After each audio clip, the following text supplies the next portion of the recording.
God goes after the relationship with him.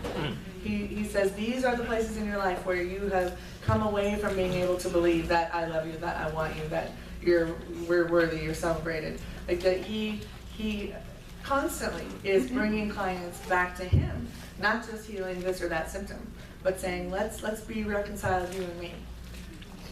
In fact, I hadn't said it to you, but you know how I said sometimes he will not go after the thing that you brought, he'll go after something else? Well, there's a very consistent pattern in what sort of thing he will prioritize if he doesn't choose the symptom you came for. Number one, he'll choose something relational between he and the client. So the client might say, I come with this addiction issue. And God says, yes, I see that, but first I want to do how you and I broke connection at this point in your life for whatever reason, right? He's going to go do the relationship issue with him before he does whatever symptom. Either a relational issue with him or do a calling issue. He also will commonly prioritize calling stuff over symptoms, which we did talk about briefly yesterday. So what I wish, speaking of yearning, I yearn that everybody on the outside could know how it's so not taking us further from God. It's so the opposite from what they're afraid it is. And if we had seen it be any other way, we wouldn't still be doing it. If we had seen it have any consistent ability to take people away from God, we would have dropped it years ago. Vivian? Did you get that other one to work, Heather? No, sorry. Our little handheld mic is on the fritz. So as an unloved child, when I was a little girl, I will put myself to sleep by going like that on my cheeks, pretending it was a mother doing that, or I will just go like this, pretending a mother was hugging me. And then later on, the fear of abandonment, so all these things kicked in. So it became kind of a way of living, like I said, even when my husband and my son go to the bathroom when we're at Costco, I'm like, where are they? Are they going to abandon me? So it's like I live with that stuff. And it's not that I talk about it or whatever, it's just something that's in me, a bad thing. But the other way that I deal with that is that I still tell myself stories at night to put myself to sleep. And my stories are usually, I am taken prisoner or I am abandoned and somebody rescues me. Usually it's teenagers. Teenagers are harmless to me, but not adults or whatever. And then once I'm rescued, I fall asleep. So yesterday I tried to go, kind of like to check it out, and also because I do that, into a story of abandonment, so somebody would rescue me, and I could not go in a story of abandonment. Wow.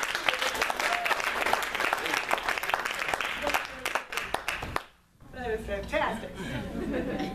But see, she could have talked about that abandonment issue for 20 years on somebody's couch, And not that I'm anti-talk therapy. Talk therapy is useful for a lot of great things. But this sort of dramatic change is just so beautiful, so fun to be a part of. Heather got to work on you yesterday. There are so many times for she and I where we could honestly say, if the whole thing, if all of this, if all of Splunk, if all the people we've trained and worked on, if all of it was just for this one change, this one person, this one shift, it's enough. Especially when it comes to our children. The things that have been shifted and healed in our children, we feel like if all of it was just for that, it's good, it's enough, it's more than enough, it's icing from here forward, I remember very much the feeling of the first person whose life significantly changed that I got to be a part of, and that feeling of gratefulness and abundance and feeling like, it sounds sort of strange, but I remember feeling sort of like, I'm good now. Like I'm good. Like any other usefulness, any other contribution I ever get to make is just icing on this cake. Like I'm good, and that's part of knowing you're in your calling. Is that kind of satisfaction, that kind of adventure. But thank you very much for sharing. All right, we are ready to learn our purple section on the chart.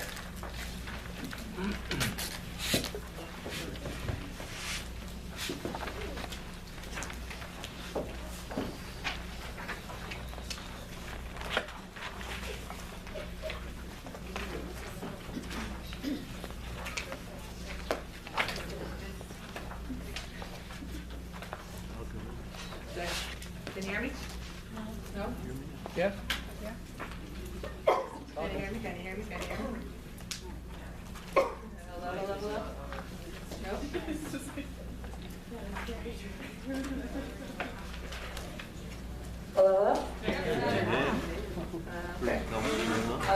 still hear me? Not loud enough. Not loud.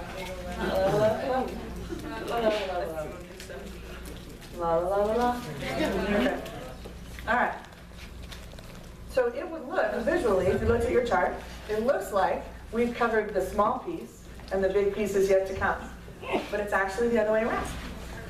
This is by far the bigger chunk to learn. This is much simpler, it just looks intimidating. Okay, so here in purple, your algorithm, notice how everything looks like a little code. Okay, well on page 39, this is the key to your code. So everywhere you see the EB stands for eyebrow. So the eyebrow point is with both hands, all your fingertips, between the eyebrows. Right here where you did polar center, okay? That's the eyebrow point. And then you have T for temple, which is right here beside the eyes. You have E for eye, which is the bone underneath the eyes. You have upper and lower lip, which looks just like you'd think. And then the A for arm is underneath either arm, right in the middle of the torso, right about where a bra hits on a woman. That's the arm point, and then you already know a collarbone, right here. B. TW is triple warmer. You're going to be accustomed to tapping it this way, right between the ring finger and pinky bone on the back of the hand. Looks like that. Everybody see that? Okay. The actual acupuncture point is on the right hand. And so your client needs to mirror you, so that's why you're going to be tapping your left. Okay? So notice here on the chart, go to your next page real quick, we're going to go back and forth for a second. Notice here how all of the algorithms are just different combinations of those points. So phobia algorithm would be eye, arm, collarbone, TW, whereas grief would be eyebrow, eye, collarbone. So they're just different combinations of those same points. Now every algorithm ends at the end with this TW plus B. So the TW plus B is triple warmer for TW, plus bilaterals, which is the eye movement that goes back and forth. So each point before TWB, so like in phobia, we have EACB, right? EACB. So I would tap each of those points about 5 taps each. So it's a quick little succession.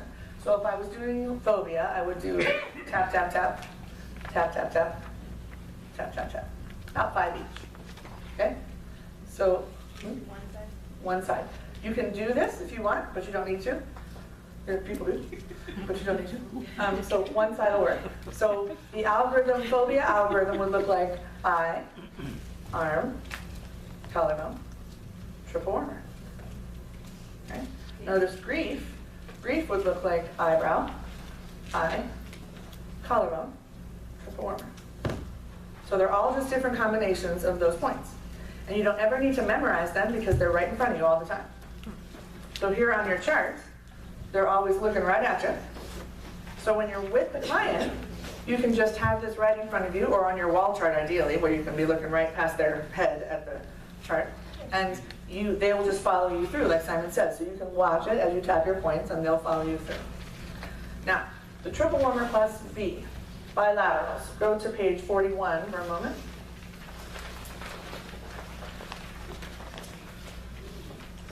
Anytime you're doing your triple warmer, so anytime the client's here at the back of the hand, you're going to incorporate the eye movements into the triple warmer point. Now, there are some contraindications to the eye movements. If your client has vertigo, epilepsy, seizure disorder, migraines, visual auras, any of that sort of thing, and it's listed there in contraindications, it's listed later in another place as well. If your client suffers from any of those things, the eye movement is a bad idea. The eye movement can cause a seizure, for instance. It can trigger a migraine. So if you have someone, and any of you in the room, who have any of those vulnerabilities, you would forego the eye movement, and you would instead use just the tapping of the feet right and left on the floor. What were those? What were those? They're written there. They're not written on this page? 41? See in dark print there? Yes. Okay. So any of those things, you would use the tapping of the feet. I'll show you that again in just a second. So the eye movement looks like this for most people. You would have 2 fingers together this way in a nice flat plane, so you don't want to point at your client. This will be more comfortable for you, but really uncomfortable for them. So you want to be pretty uncomfortable here. And you want to keep a flat plane across the front of the client's torso, almost like if I had a picture frame around Alan, okay? So I would get his eyes on the fingers, and we would go back and forth one side to the other. Now we can move horizontally, we can move vertically, we can move right diagonals, or we can move left diagonals. So right diagonals would be when my right hand is up. Left diagonals would be when my left hand is up. So that would be left diagonal. Okay? And how I know which direction I'm using, I would just muscle test for that. So on your chart here, let's say you've done opening prayer, you've cleared for any resistance, and then your question is, are we doing a set or an algorithm? If algorithm tests well, you would say, well, which one are we going to do? Are we going to do trauma, or grief, or phobia, so forth? Notice your next box here. How many rounds of it? So are we going to do it once, or twice, or 3 times? And what are the directions of eyes for each time? So I may do phobia algorithm twice. First time with vertical eyes, second time with horizontal eyes. Okay? Now the eye movements are done in sets of 20 pulses. So phobia algorithm would look like he would tap, follow me, he would tap here, and then here, and then here. And then once he gets to triple warmer, he would stay there and hang out on that point and follow my fingers with his eyes. Our first time we would go 20 pulses horizontal. So it looks like 1, 2, 3, 4, all the way to 20. And once we get to 20, we'd go right back in for round 2. Same points. Once we get down here, our second round's vertical, so he's going to hang out here. And we're going to go 1, 2, 3, 4, all the way to 20. And when we get to 20, we'd be done. And that's doing phobia algorithm 2 times. Tracking me so far? Yes. Okay. Now, notice how here we have 3 liners. Notice how we have anxiety addiction is a 3-line algorithm. OCD, obsessive compulsive disorder, for those of you who are not mental health professionals. OCD is a 3-liner, has line, line, line. So if I were to do anxiety addiction algorithm 1 time, that's all 3 lines. All 3 lines is doing it once. And the direction for the eyes at the end of every line is the same direction for all 3. So if I was going to do it once with horizontal eyes, it would look like point, point, point, 20 horizontals. Point, point, point, 20 horizontals. Point, point, point, 20 horizontals. If I was going to do it a second time, maybe the second time needs vertical eyes. So that would be point, point, point, 20 verticals. Point, point, point, 20 verticals. Point, point, point, 20 verticals. And now I've done it twice. Track it? We okay? All right. Last one here. Notice the very top one, depression pain. It doesn't have any points. It just has the triple warmer. Right? So that means if Mindy tested for depression pain algorithm, it would mean we're going to go right to triple warmer and the eye movements. So if I wanted to do it 1 time, I would just know which direction, and we would do those 20 pulses and be done.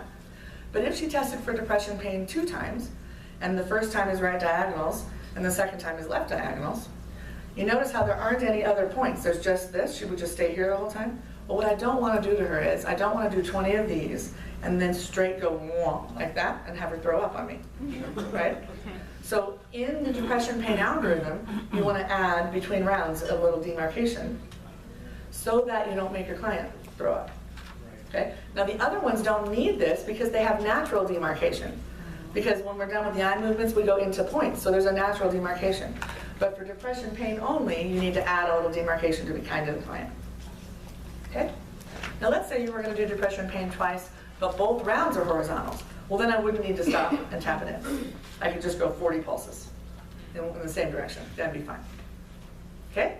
We good so far? All right, now what to focus on. The algorithm is always in service of the set. The algorithm has only 2 purposes. It's either to open up a set, like start a new topic, grease the wheels, get things moving and opening up for a set, or it's to put icing on the set you just did. So the algorithm is always in reference to the set, it's always in service of the set. So every time you get the test that says we're doing an algorithm, your question is, so are we focusing on the algorithm on the content of the set we just did, or are we starting a brand new set of content? Because if we're doing a brand new one, then next will be the set about that content. So the algorithm is always opening a new set or closing the one you just did. So that's how you know what you're focusing on. So let's say you sit down with a client who says, I'm here for profound grief. Lost my wife 4 years ago, still cry every day. Okay, you bring that request before the Lord. You come out of opening prayer, you check for resistance. Once that's clear, you say, are we doing a set or an algorithm? Now, if algorithm tests, and maybe you get anxiety addiction, and you think, well, that's a little strange, that's not quite what you came for. So since it doesn't fit the set the content he came for, you would just have him tune into anxiety and addiction in a real global bird's eye way. Like he'd think about his life on a whole and any way that anxiety and addiction has been a deal for him. And likely, once he's done with that algorithm, God's going to go do a set related to anxiety or addiction because he's prioritizing it over the grief issue. Let's say, on the other hand, the same circumstance, you come out of opening prayer, you say, are we doing algorithm or set? And you get algorithm, and it says we're going to do grief. We're going to do grief algorithm 4 times. Well, you pretty much know what you're focusing on, right? He came for grief. So in that case, you have a context. So if you have a context, tune into that. If you don't have a context, like you're starting a new topic, then you just think of it in a bird's eye global kind of way. Whatever the name, the name of the algorithm. So like if you had trauma algorithm and you didn't have a specific topic, the client would tune into any time in their life when there's been trauma from a real faraway view. Is pain physical too? Pain is physical or emotional, yes. So depression, pain.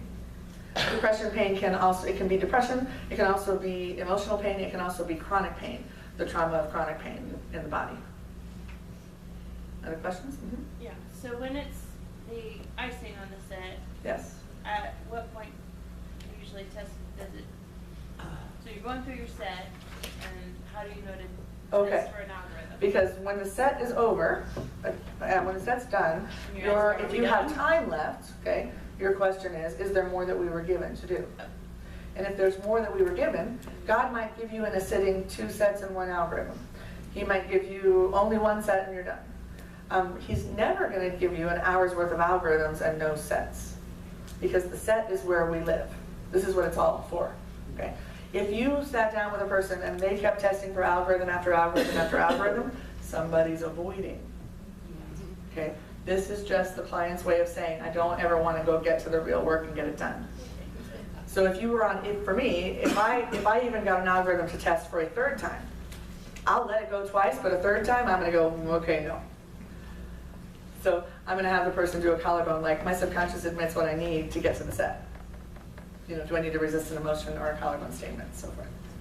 Yes? And then in the opposite, if you test for, is it set or algorithm, and you get algorithm and go through the algorithm, how do you get over to? Because when the algorithm is done, your question is always, is there more we were given? Same thing. So every time you're sitting with someone, you are coming off of the simple faith, the trust, that when you did opening prayer, the Lord God marked out your steps. And those steps may include a single set, they may include algorithm, set, and algorithm. He may have given you, if you have an open-ended period of time, for instance, he may have given you 90 minutes worth of work. He may have given you 3.5 hours worth of work. He may have given you 20 minutes worth of work. And so your question is always, is there more we were given?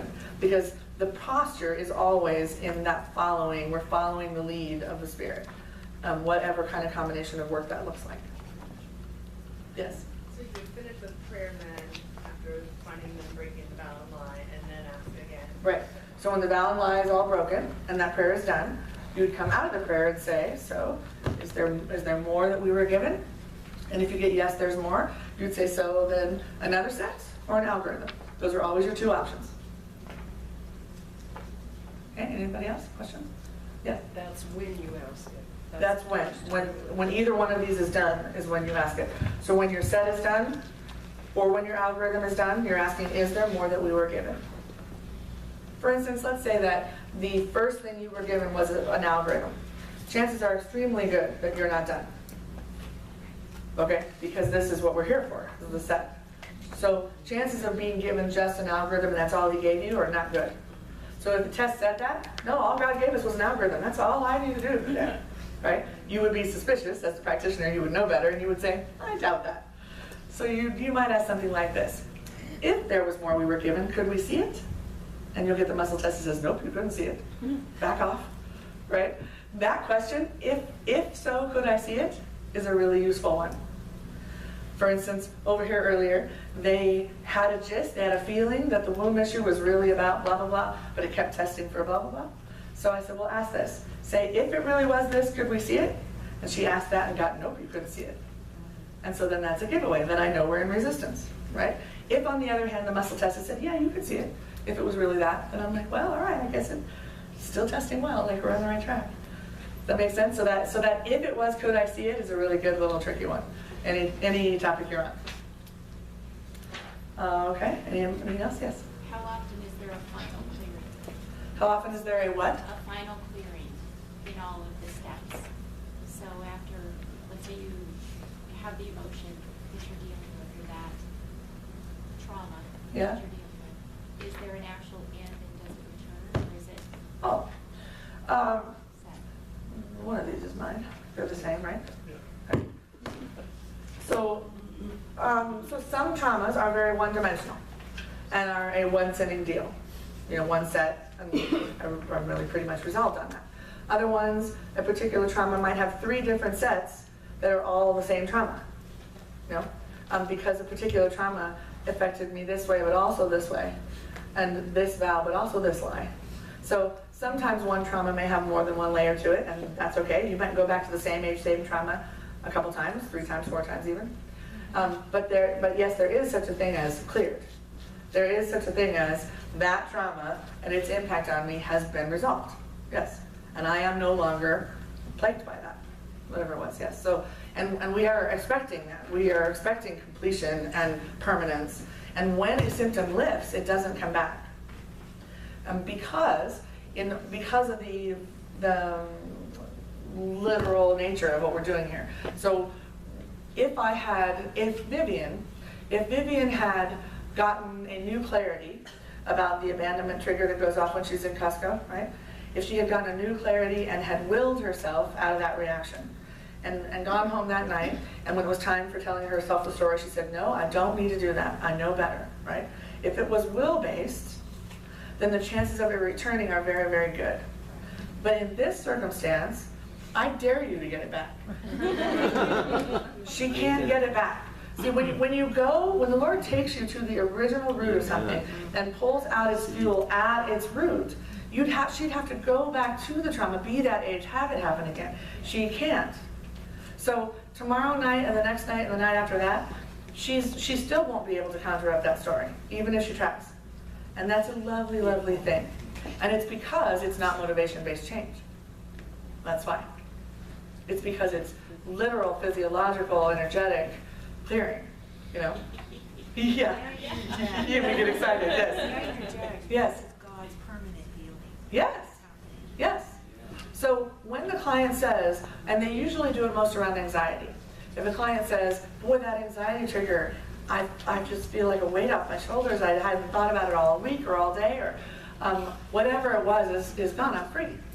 And they'll commonly say, around anxiety especially, they'll say, but what if it comes back?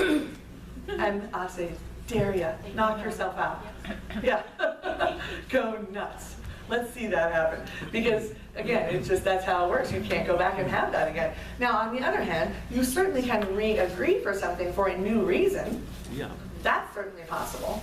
Does it create then that layering that occurs, so you release one trauma and there's another, the core issue still isn't dealt with? It depends on the person. It heals it out. Depends on the person. So a client of mine comes in this week who I worked on years back for some marital stuff. She came back saying, are you still in practice? Can I see you again? I have something has happened. So she comes in and says, she's a wilderness guide.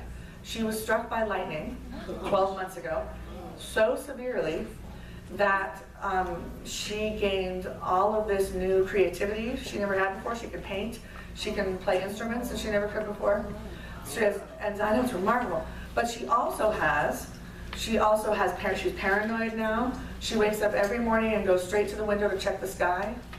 Okay, so she has all kinds of trouble that has come from it too. Okay, so in her situation, she had the original hit of the lightning, and then she has had 2 experiences in the last 12 months where she tried to resume her work and was out and in a too close of a situation and it triggered it and panic attack and the whole deal. Well, in her circumstance, when we brought this before the Lord and we said, where would you like to go with this? You know, we're asking, if possible, that she could retain all of the miraculous blessing that has come from this and resolve the trouble. I mean, if you're gonna ask, right? We're gonna go for the whole enchilada. So we're like, that's what we're asking. And with her, he did not take us first to the original lightning strike. He wanted to start with her, reverse engineering. He started with her at the most recent event where it was re-triggered, then the next one, and then would go to the original trauma. Whereas the next person with a similar trauma, he might start at the root and go forward. Well, she had a physical trauma. Yes? That's Well, physical, and affected the brain. Yeah. That's why. I'm just saying, whether he goes forward, back, or back, forward, it depends on the person and on what he knows about them and what I don't. So layer-wise, right? Sometimes he's gonna go start at the root and layer out. Sometimes he's gonna start at the furthest layer and go into the root. So it depends on the person and the trauma and what's going on. And it's so great for us to not have to figure that out, right? We don't have to, I don't have to have her answers. I get to just bring her before the Lord and go, I don't know, let's see what he does. What do you want to do? You know? And I get to watch it unfold of all wise answers for any of my clients, which is lovely because I don't know what she needs and I get to really lean not on my own understanding, on his. Very, very nice. Sometimes the client doesn't like where the session goes. Sometimes they come in and say, I want to work on A, and God says, I want to work on B, and the client is mad about that.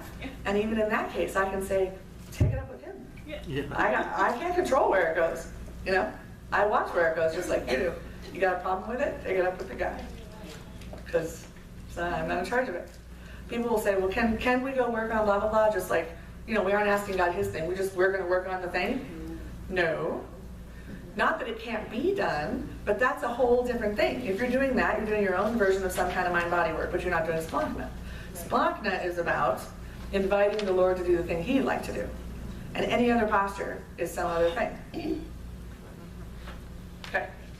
Algorithms, let's try them. So stay right where you are. Don't find a new partner. Stay where you are and go through just one round of trauma algorithm.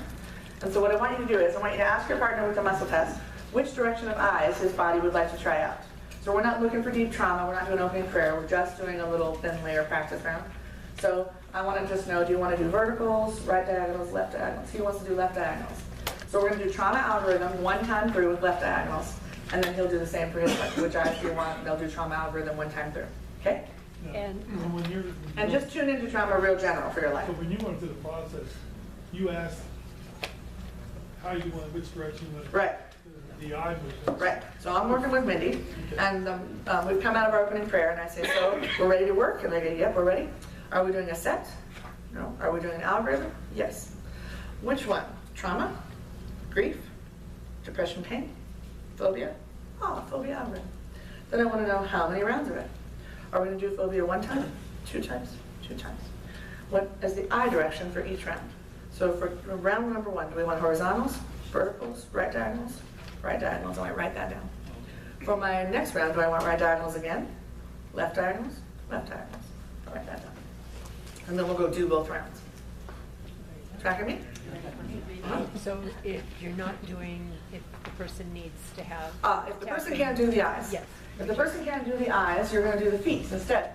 So you can't really see me, but the client will be here, triple warmer, okay? And they'll just tap their feet on the floor, just right, left, right, left. So 1, 2, 3, 4. Now, don't let the client count, okay? If the client counts, they're not into their emotional content at all, okay? So you don't even tell them 20 pulses.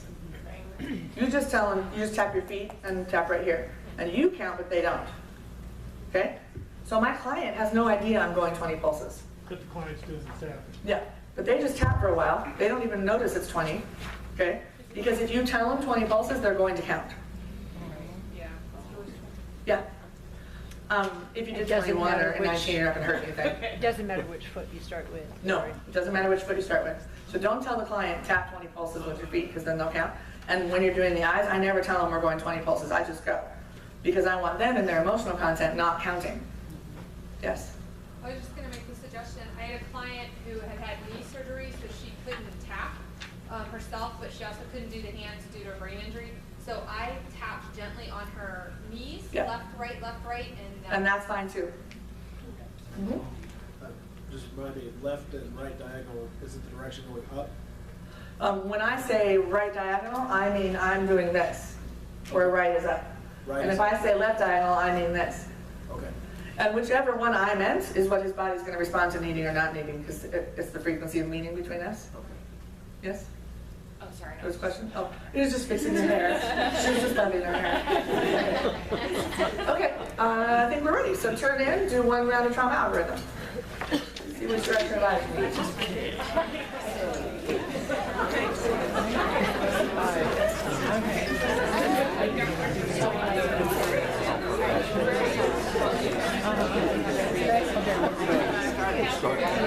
What direction is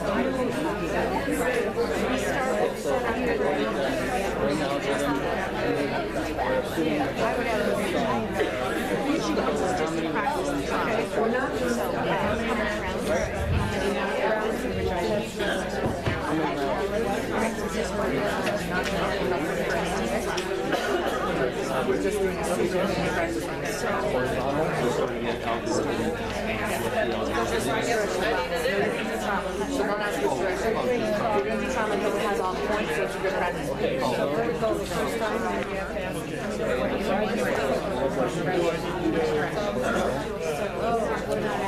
Remember, you're not asking which algorithm, you're doing trauma.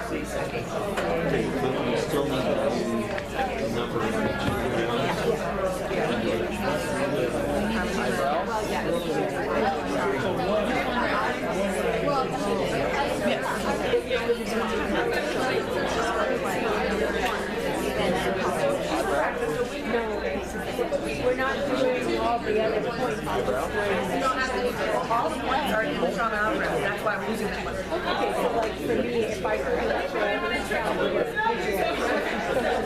Yes. Right. And you can tap your feet, you can tap your kneecaps, you can tap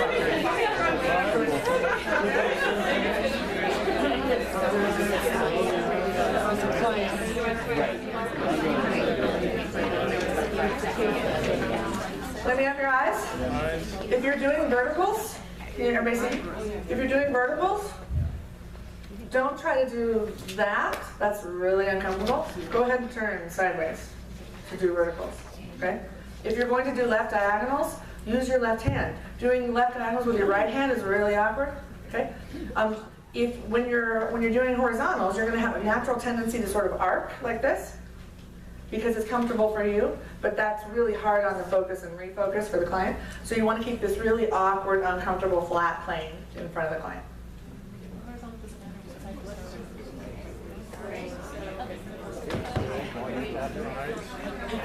look.